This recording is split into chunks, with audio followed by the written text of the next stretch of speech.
Hello friends, नमस्कार। Welcome to my channel. बहुत बहुत स्वागत है आप लोगों का हमारे चैनल स्टडी जीके पर। ठीक है, तो चलिए स्टार्ट करते हैं आज का जीके का सेशन। ठीक है,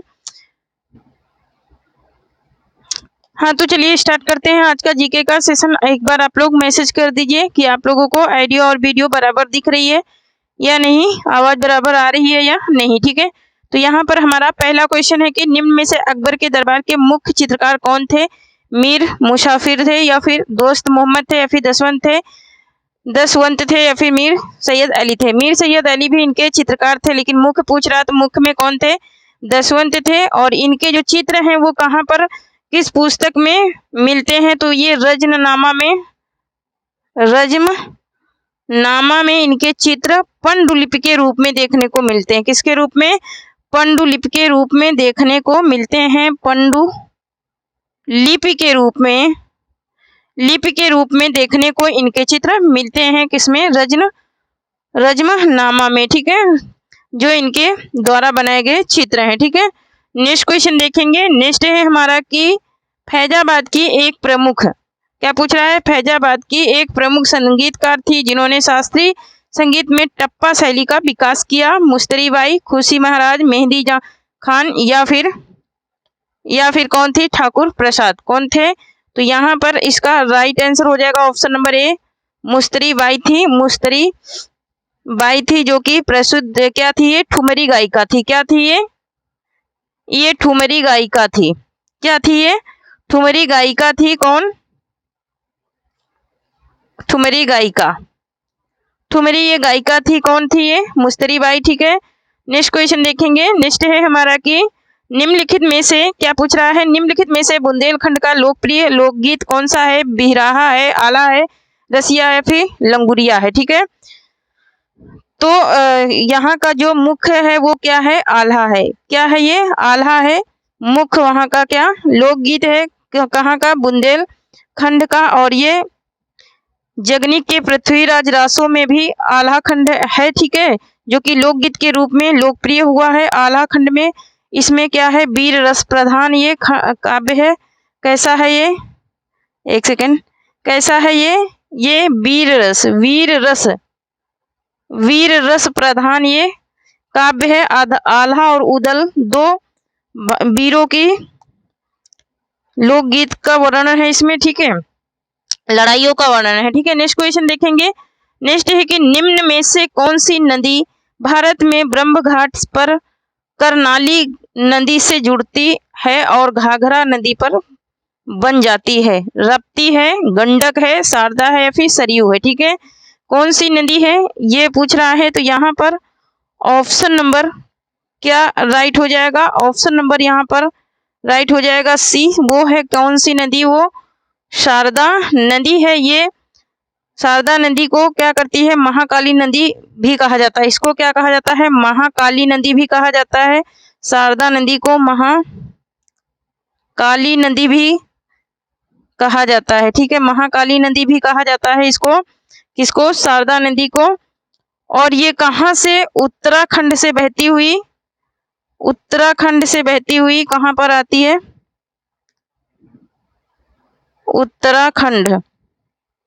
उत्तराखंड और नेपाल की सीमा से। कहाँ से? उत्तराखंड और नेपाल की सीमा से ये बहती हुई कहाँ मिल जाती है? अपनी रेखा कहाँ निर्धारित करती है? घाघरा नदी में। ठीक है, अपनी रेखा कहाँ निर्धारित कर देती है? घाघरा नदी में ये निर्धारित कर देती है। और घाघरा नदी में निर्धारित करते हुए ये सबसे बड़ी सहायक नदी में मिल जाती है बहराइच जिले से। कहाँ पर? करनाली नदी से मिलती है। कहाँ से मिलती है? करनाली नदी से मिलती है, जो कि ये क्वेश्चन में पूछा जा रहा है। ठीक है, तो नेक्स्ट क्वेश्चन देखेंगे।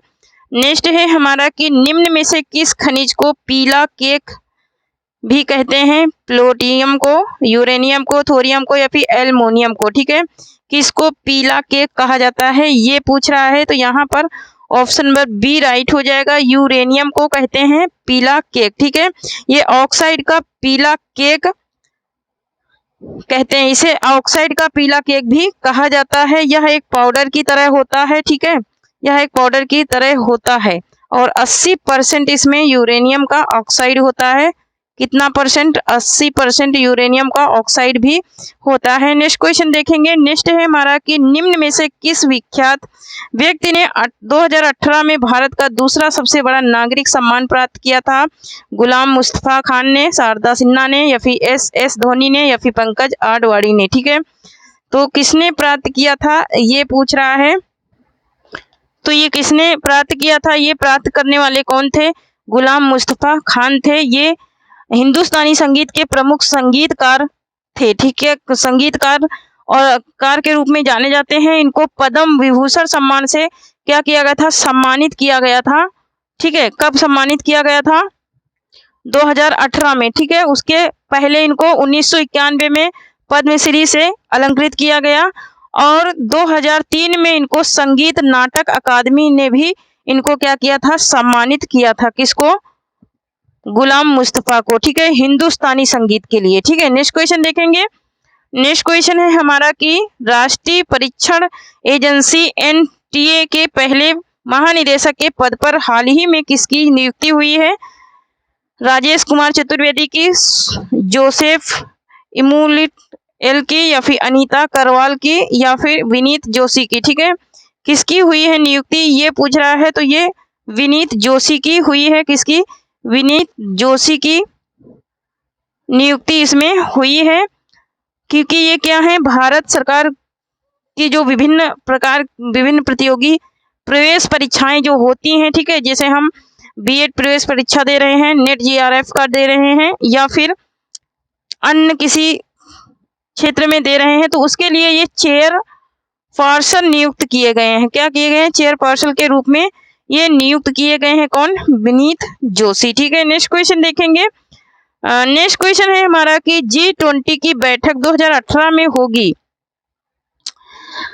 ये कहाँ होगी? रियो डी जेनेरियो में, या फिर ब्यूनस आयर्स में, या फिर मैक्सिको सिटी में, या फिर इस्तांबुल में। ठीक है, तो ये कहाँ होगी ये पूछ रहा है। तो ये होगी ब्यूनस आयर्स में। ठीक है, नेक्स्ट क्वेश्चन देखेंगे। नेक्स्ट है कि 1825 में वेदांत कॉलेज की स्थापना किसने की, जिसमें दोनों भारतीय अध्ययन और पाश्चात्य सामाजिक तथा भौतिकी विज्ञान पाठ्यक्रम प्रस्तुत किया गया है? ये कहाँ पर हुआ है? ठीक है, तो ये क्या अरविंदो घोष, या फिर मोहन राय, राम मोहन राय, या फिर ईश्वर चंद्र विद्यासागर, या फिर स्वामी विवेकानंद। ठीक है, ये कौन सा वेदांत जो कॉलेज है ये? तो यहाँ पर ऑप्शन नंबर बी राइट हो जाएगा, राम मोहन राय में। किसमें? राम मोहन राय शिखर सम्मेलन नवंबर 2018 में ये ब्यूनस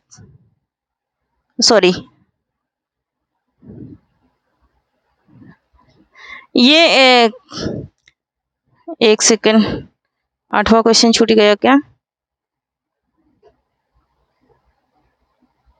हाँ, नहीं छूटा नहीं है। ठीक है, तो यहाँ पर देखिए ये क्वेश्चन नंबर 9 में ये राजा राम मोहन राय ने हिंदू एकीश्वरवाद को प्रचारित करने के लिए इन्होंने सन 1825 में वेदांत का लेज स्थापना की थी। वेदांत की लेज स्थापना की थी, जिन्होंने ब्रिटिश, इंडियन, यूरोपियन और एशियन तथा ब्रह्म समाज को भी क्रय किया था। वर्ष 1837 एवं 1828 में की थी। ठीक है, इन्होंने, ये कौन थे? तो ये थे राजा राम मोहन राय। ठीक है, नेक्स्ट क्वेश्चन देखेंगे।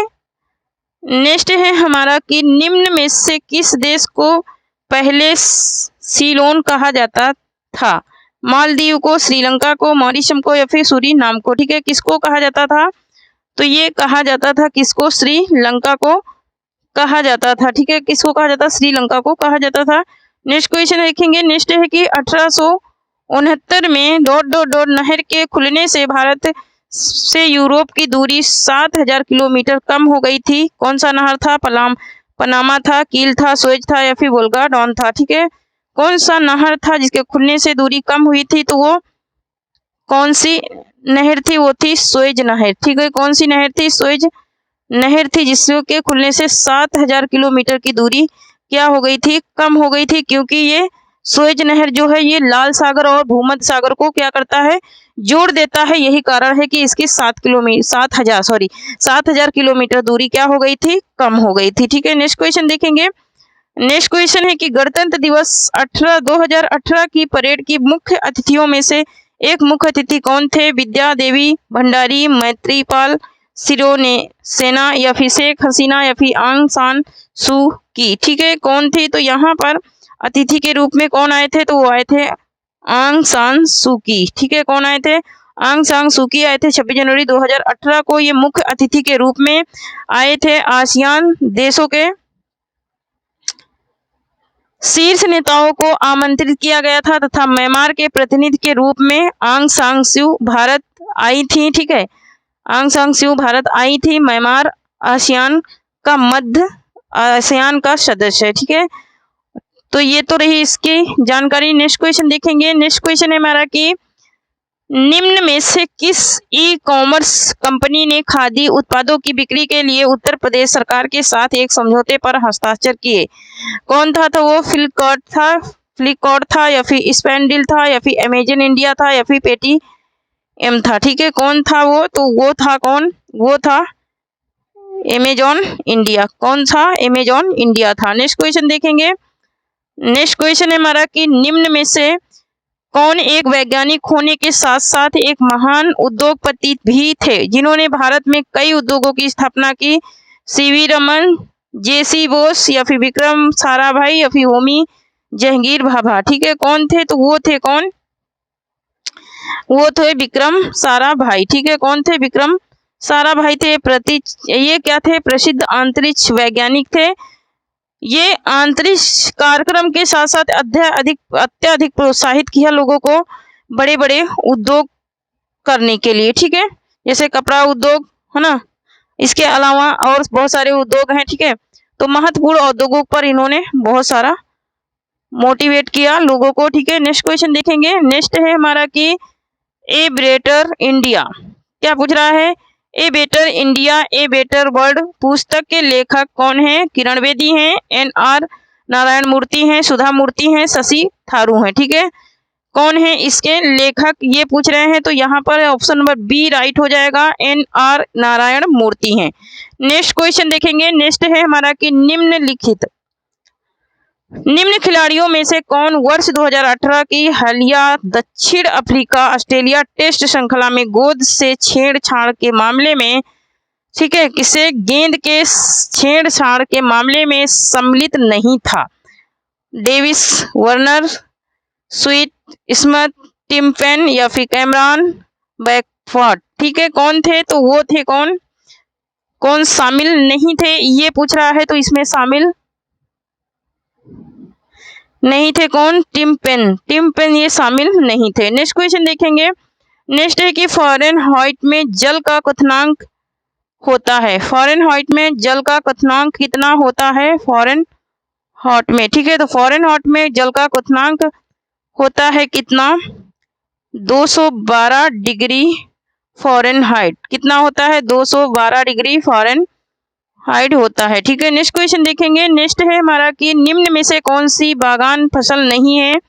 कौन सी बागान फसल नहीं है, ये पूछ रहा है। ठीक है, तो यहाँ पर कॉफी, चाय, काजू या फिर मोटे अनाज। ठीक है, नहीं पूछ रहा है कि बागान फसल जो है वो कौन सी नहीं है। तो यहाँ पर चाय ये नहीं है, बागान फसल के रूप में ये नहीं आती है। नहीं, ऑप्शन नंबर डी हो जाएगा। ऑप्शन नंबर डी हो जाएगा, मोटे अनाज। मोटे अनाज जो हैं ये बागान फसलों के उसमें नहीं आते हैं। मोनोकल्चर फसलों में से आते हैं जहां बड़े पैमाने पर खेती की जाती है। ठीक है, यहाँ पर बड़े पैमानों पर खेती की जाती है, वो बागान में नहीं आते हैं। ठीक है, नेक्स्ट क्वेश्चन देखेंगे। नेक्स्ट है हमारा कि तूर दाल को अन्य किस नाम से जाना जाता है? अरहर, ज्वार, मसूर या फिर रागी। ठीक है, तो ये अरहर के नाम से जाना जाता है तूर दाल को। ये महाराष्ट्र का प्रमुख नाम है तूर। ठीक है, नेक्स्ट क्वेश्चन देखेंगे। नेक्स्ट है कि ... का प्रयोग हवा के बल और वेग को मापने के लिए किया जाता है। स्पीडोमीटर का, लेक्टोमीटर का, थर्मामीटर का या फिर एनीमीटर का। ठीक है, किसका किया जाता है ये पूछ रहा है। तो यहाँ पर ऑप्शन नंबर क्या राइट हो जाएगा? ऑप्शन नंबर डी राइट हो जाएगा। एनीमीटर का प्रयोग किया जाता है बल और वेग को मापने के लिए। ठीक है, नेक्स्ट क्वेश्चन देखेंगे। नेक्स्ट है हमारा कि भारत में राष्ट्रीय हिंदी दिवस कब मनाया जाता है। राष्ट्रीय हिंदी दिवस पूछ रहा है 14 सितंबर को, 14 नवंबर को, 14 दिसंबर को, फिर 14 जून को। ठीक है, तो 14 सितंबर को ये मनाया जाता है राष्ट्रीय हिंदी दिवस। और अगर पूछेगा अंतरराष्ट्रीय हिंदी दिवस कब मनाया जाता है तो वो 30 मई को मनाया जाता है। अंतरराष्ट्रीय पूछेगा तो 30 मई को ये मनाया जाता है। ठीक है, 30 मई को मनाया जाता है अंतरराष्ट्रीय। ठीक है, और अगर राष्ट्रीय पूछता है तो 14 सितंबर को मनाया जाता है। वर्ष 1947 से ये कैसा मनाया जा रहा है, हर साल मनाया जा रहा है। ठीक है, नेक्स्ट क्वेश्चन देखेंगे। नेक्स्ट क्वेश्चन है हमारा कि मानव अधिकारों की सार्वभौमिक घोषणा का अनुच्छेद 6 किससे संबंधित है। कानून के समक्ष एक व्यक्ति के रूप में मान्यता का अधिकार या फिर समक्ष न्यायाधिकरण द्वारा प्रतिकार का अधिकार या फिर मन मानी गिरफ्तारी और निर्वासन से स्वाधीनता या फिर और किससे ये संबंधित है। कानून के समक्ष समानता का अधिकार किससे ये संबंधित है ये पूछ रहा है। ठीक है, किससे ये संबंधित है। ठीक है, कौन सा, मानव अधिकारों की सार्वभौमिक घोषणा अनुच्छेद 6 है ना, एक आर्टिकल नंबर 6 ये किससे संबंधित है ये पूछ रहा है। तो ये आर्टिकल नंबर 6 जो है ये संबंधित है कानून के समक्ष एक व्यक्ति के रूप में मान्यता का अधिकार। ठीक है, इसी से ये संबंधित है। नेक्स्ट देखेंगे। नेक्स्ट है हमारा कि नेशनल स्टॉक एक्सचेंज का मुख्यालय कहाँ है। नेशनल स्टॉक एक्सचेंज का मुख्यालय कहाँ है। चेन्नई में है, दिल्ली में है, मुंबई में है, फिर बेंगलुरु में है। ठीक है, ये कहाँ पर है तो ये है मुंबई में। कहाँ है, मुंबई में है नेशनल स्टॉक एक्सचेंज का मुख्यालय। नेक्स्ट क्वेश्चन देखेंगे। नेक्स्ट है हमारा कि भारत की केंद्र सरकार ने 2018 को ... का राष्ट्रीय वर्ष घोषित करने का निर्णय लिया। फलों का, दालों का, आलू का या फिर मोटे अनाजों का, किसका निर्णय लिया था भारतीय केंद्र सरकार ने। ठीक है, तो ये निर्णय मोटे अनाजों के बारे में लिया था हमारे मोदी सरकार ने। ठीक है, नेक्स्ट क्वेश्चन देखेंगे। नेक्स्ट क्वेश्चन है हमारा कि एक सेकंड, एक रंग बिरंगा और मंत्र मुग्ध कर देने वाला मेला है जो प्रत्येक वर्ष उत्तर प्रदेश के मेरठ में होली के कुछ दिनों के बाद मनाया जाता है ना। होली बीतने के कुछ दिन बाद मनाया जाता है। कौन सा मेला है, कुंभ का मेला है, नौचंदी मेला है, गंगा मेला या फिर सिकरी मेला है। ठीक है, तो नौचंदी का मेला है या फिर सिकरी मेला है, ये कहाँ पर मनाया जाता है ये पूछ रहा है। तो ये है नौचंदी का मेला जो कि कहाँ मनाया जाता है, मेरठ में मनाया जाता है। होली के कुछ दिनों के बाद उत्तर प्रदेश के मेरठ में आयोजित किया जाता है। यह हिंदू और मुस्लिम दोनों धर्मों के लोग इसे मनाते हैं। ठीक है, दोनों धर्मों के लोग इसे मनाते हैं सांप्रदायिक रूप से। ठीक है, नेक्स्ट क्वेश्चन देखेंगे। नेक्स्ट क्वेश्चन है हमारा कि एक सेकंड, हाँ, नेक्स्ट क्वेश्चन है हमारा, एक सेकेंड। तो यहाँ दिखा है कि एंटीबायोटिक पेनिसिलिन की खोज किसने की थी। आर्कियोमिडीज ने, अलेक्जेंडर फ्लेमिंग ने या फिर अलेक्जेंडर ग्रहर ने या फिर लुई पैस्चर ने। ठीक है, किसने की थी तो ये अलेक्जेंडर फ्लेमिंग ने की थी पेनिसिलिन की खोज। नेक्स्ट क्वेश्चन देखेंगे।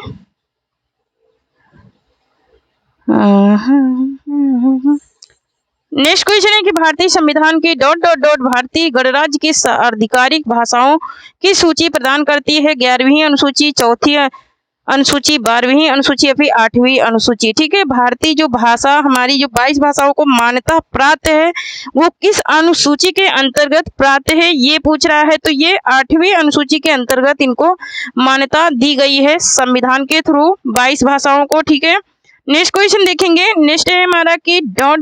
की नियुक्ति भारत के राष्ट्रपति द्वारा नहीं की जाती है। किसकी नियुक्ति है जो भारत का राष्ट्रपति नहीं करता है ये पूछ रहा है। उच्च न्यायालय के न्यायाधीश की, महाधिवक्ता की, राज्यपाल की या फिर महान्यायवादी की, किसकी नियुक्ति राष्ट्रपति द्वारा नहीं होती है, तो वो महाधिवक्ता की नहीं करता है राष्ट्रपति नियुक्ति। अच्छा, ये नहीं करता है तो कौन करता है, जरा कमेंट में बताना।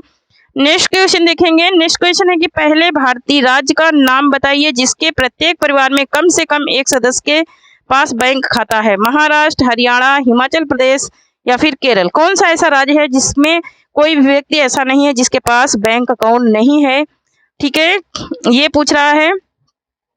और हर सदस्य के पास है, परिवार में कम से कम एक सदस्य के पास तो क्या है, बैंक अकाउंट है, ये पूछ रहा है। वो कौन सा राज्य है, तो वो है केरल। कौन सा राज्य है, केरल राज्य है। ऐसा राज्य कौन सा है, केरल राज्य है। ये 2017 के आंकड़ों के अनुसार केरल के हर घर में कम से कम एक सदस्य के पास तो बैंक खाता निकला है, ठीक है। नेक्स्ट क्वेश्चन देखेंगे। नेक्स्ट क्वेश्चन है हमारा कि उस वाहिनी का चयन करें जो मूत्राशय से मूत्र को शरीर से बाहर ले जाती है। कौन सा है वो, यूरेथ्रा या फिर यूरेटर या फिर ब्लैडर या फिर रीनल फेलिवस, ठीक है, क्या है, तो यहाँ पर इसका राइट आंसर हो जाएगा ऑप्शन नंबर ए हो जाएगा, यूरेथ्रा। कौन सा है, यूरेथ्रा है। ये मूत्राशय को वह आंतरिक अंग में से मूत्र विसर्जन के पहले वासिकों द्वारा निर्मित मूत्र को इकट्ठा रखता है और मूत्र मार्ग तक ये एक ट्यूब के रूप में क्या करता है, एकत्रित करता है और शरीर के बाहर ले जाने का कार्य करता है, ठीक है। नेक्स्ट क्वेश्चन देखेंगे। नेक्स्ट है कि राष्ट्रीय शिक्षा दिवस प्रत्येक वर्ष ... मनाया जाता है 27 अक्टूबर को, 4 मार्च को, 17 सितंबर को या फिर 11 नवंबर को। ये कब मनाया जाता है, तो ये मनाया जाता है, यहाँ पर देख लेते हैं, थोड़ा सा स्क्रॉल करते हैं, नेक्स्ट पेज पे देख लेते हैं, तो ये हर साल मनाया जाता है 11 नवंबर को राष्ट्रीय शिक्षा दिवस, ठीक है। नेक्स्ट क्वेश्चन देखेंगे। नेक्स्ट क्वेश्चन है हमारा क्वेश्चन नंबर 32 है कि संसद द्वारा 8 सितंबर 2016 को संविधान संशोधित अधिनियम 2016 के तहत जीएसटी अधिनियम पारित किया गया था। ये किसके तहत पारित किया गया था, 97वें, 94वें, 84वें या फिर 100वें या फिर 114वें। किस अनुच्छेद के तहत ये क्या किया गया था, तैयार किया गया था, ठीक है, अनुच्छेद नहीं, अधिनियम, ठीक है। किस अधिनियम के तहत ये क्या किया गया था, तैयार किया गया था, जो 8 सितंबर 2016 को क्या लगा था, जीएसटी, ठीक है। तो ये किसके तहत हुआ था, तो ये हुआ था किसके तहत, ये हुआ था 101वें अधिनियम के तहत, ठीक है। नेक्स्ट क्वेश्चन देखेंगे। नेक्स्ट है कि निम्न में से कौन सा जिला उत्तर प्रदेश के बुंदेलखंड क्षेत्र से संबंधित है, फतेहपुर, जौनपुर, महोबा या फिर श्रावस्ती, ठीक है। कौन सा जिला ऐसा है जो वहां से संबंधित है, वो है कौन सा जिला, वो है महोबा। कौन सा जिला है, महोबा जिला है, ठीक है, जो बुंदेलखंड से क्या है, संबंधित है। नेक्स्ट क्वेश्चन देखेंगे। नेक्स्ट क्वेश्चन है कि उत्तर प्रदेश का क्षेत्रफल देश के कुल क्षेत्रफल का लगभग कितने प्रतिशत है, ठीक है, 13.5% या फिर 9.4% या फिर 8.4% या फिर 7.3%, ठीक है। उत्तर प्रदेश का क्षेत्रफल देश के क्षेत्रफल से लगभग कितना है, ठीक है, तो ये कितना है, लगभग है, लगभग में 7.3% है। कितना है, 7.3% है। नेक्स्ट क्वेश्चन देखेंगे। नेक्स्ट है हमारा कि 6वीं शताब्दी ईसा पूर्व के दौरान मथुरा के आसपास के क्षेत्र को ... कहा जाता था, पांचाल कहा जाता था, अंग या फिर सूरसेन या फिर मस्त, क्या कहा जाता था, ये पूछ रहा है। तो यहाँ पर ऑप्शन नंबर सी राइट हो जाएगा, सूरसेन कहा जाता था। क्या कहा जाता था, सूरसेन कहा जाता था। नेक्स्ट क्वेश्चन देखेंगे। नेक्स्ट है कि निम्न में से किस रूमानी काव्य लेखक को उनकी कृति मदनाष्टक के लिए जाना जाता है, रहीम को, मलिक मोहम्मद जैसी को, जियाउद्दीन बरनी को या फिर सुल्तान फिरोज तुगलक को, ठीक है। तो जिन्होंने मेरी टीजीटी पीजीटी वाली क्लास मेरे चैनल एजुकेशनल एकेडमी पे देखी होगी, उनको पता होगा कि ये किसका है, तो ये है रहीम का, ठीक है, ये है रहीम का, ठीक है। नेक्स्ट क्वेश्चन देखेंगे। नेक्स्ट है कि उत्तर प्रदेश में पहली बार क्या पूछ रहा है, उत्तर प्रदेश में पहली बार 1837 87 में प्रकाशित होने वाले दैनिक समाचार पत्र हिंदुस्तान के संपादक कौन थे? महावीर प्रसाद द्विवेदी थे। पद्म, यहाँ पर पद्म लिखा, पद्म नहीं होगा, यहाँ पर पुन्ना होगा। ठीक है, क्या होगा? पुन्नालाल, पुन्नालाल होगा, पुन्नालाल बख्शी, पुन्नालाल बख्शी, पद्मलाल पुन्नालाल बख्शी है ना। पद्मलाल की जगह पर पद्मलाल होगा, पुन्नालाल बख्शी। ठीक है, मदन मोहन मालवीय या फिर भारतेंदु हरिश्चंद्र। ठीक है, किसने किया था? तो यहाँ पर इसका राइट आंसर हो जाएगा option number C, Madan Mohan Malviya ने। किसने? मदन मोहन मालवीय संपादक थे। नेक्स्ट क्वेश्चन है और आज का हमारा लास्ट क्वेश्चन है कि उत्तर प्रदेश क्या पूछ रहा है? उत्तर प्रदेश में किस वर्ष सभी सरकारी कार्यों के लिए हिंदी का प्रयोग करना कानूनी और तौर पर अनिवार्य कर दिया गया था? 1947 में, 1957 में, 1968 में, 1977 में। ठीक है, किस वर्ष अनिवार्य किया गया था? तो ये अनिवार्य किया गया था 1968 में। कब अनिवार्य किया गया था? 1968 में अनिवार्य किया गया था। तो थैंक यू फ्रेंड्स, जय हिंद, जय भारत। आप लोग पढ़ते रहिए, हंसते रहिए और थोड़ी सी मेरी भी मदद करते रहिए। जो लोग चैनल को नहीं सब्सक्राइब करे हैं अभी तक, सब्सक्राइब कर लें। यहाँ से बहुत सी अच्छी आप लोगों को कंटेंट क्लासें और प्रैक्टिस क्लासें मिल जाएंगी। ठीक है।